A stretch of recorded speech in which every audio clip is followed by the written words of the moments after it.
పాకిస్తాన్ మాజీ ప్రధాని ఇమ్రాన్ ఖాన్ కు మరో ఎదురుదెబ్బ తగిలింది. ఆయన భార్య బుస్రూ బీబీకి 14 ఏళ్ల జైలు శిక్ష కూడా పడింది. తోషాఖానా అనే కేసులో పాకిస్తాన్ కోర్టు ఆమెకు ఈ శిక్ష విధించింది. అంతేకాదు, ఈ దంపతులు మరో 10 సంవత్సరాల పాటు ఎన్నికల్లో పోటీ చేయకుండా తీర్పును కూడా విధించింది. అలాగే 787 మిలియన్ల పాకిస్తాన్ రూపాయలు జరిమానా కూడా విధించింది. అయితే నిన్ననే పాక్ కోర్టు అధికారిక రహస్యాలు బయటపెట్టారనే కారణంతో ఇమ్రాన్ ఖాన్ కు కూడా 10 సంవత్సరాల పాటు జైలు శిక్ష విధించింది. ఆయనతో పాటు షా మొహమ్మద్ ఖురేషీకి కూడా సైఫర్ కేసులో 10 సంవత్సరాల పాటు జైలు శిక్ష విధించారు.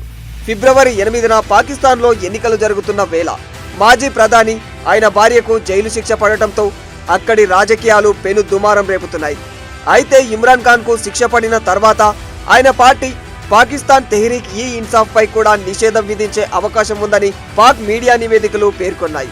ప్రస్తుతం పెండింగ్ లో ఉన్న కేసుల్లో ప్రమేయం ఉన్న పీటీఐ వ్యవస్థాపకుడు ఇతర నేతలపై తీర్పు వచ్చిన తర్వాత పాకిస్తాన్ తెహ్రీక్ ఈ ఇన్సాఫ్ పార్టీ నిషేధించడం సాధ్యమవుతుందని సంబంధిత వర్గాలు చెబుతూ ఉన్నాయి.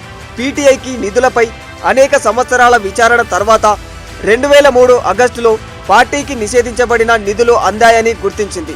దీంతో ఇది పాక్ ముస్లిం లీగ్ నవాజ్ నేతృత్వంలోని పాకిస్తాన్ డెమోక్రటిక్ మూవ్మెంట్ ప్రభుత్వానికి పార్టీని రద్దు చేయడానికి అవకాశం కల్పించింది.